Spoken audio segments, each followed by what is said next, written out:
Hi, నేను doctor Sunitha. Diabetes అంటేనే భయం, ఆందోళన, టెన్షన్ అందరికీ. అలాంటిది ప్రెగ్నెన్సీలో డయాబెటీస్ వస్తే దానివల్ల ఇంకా ఎక్కువ టెన్షన్ పడిపోతూ ఉంటారు అనమాట.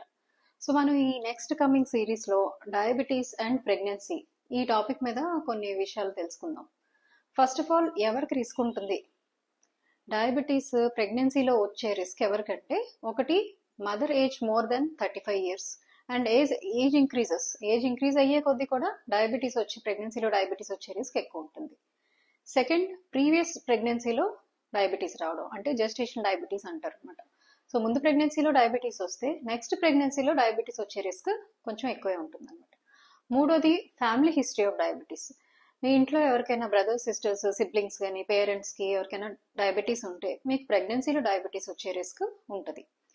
ఫోర్త్, ఒబేసిటీ, అంటే వెయిట్ ఎక్కువ ఉన్నప్పుడు కన్సీవ్ అయితే ప్రెగ్నెన్సీ ఉంటే వాళ్ళకు కూడా ప్రెగ్నెన్సీలో డయాబెటీస్ వచ్చే రిస్క్ ఉంటుంది. ఇవి కాకుండా పూర్ లైఫ్ స్టైల్ చేంజెస్ కానీ ఇలాంటివి ఉన్నా కూడా డయాబెటీస్ వచ్చే రిస్క్ ప్రెగ్నెన్సీలో ఎక్కువ ఉంటుంది.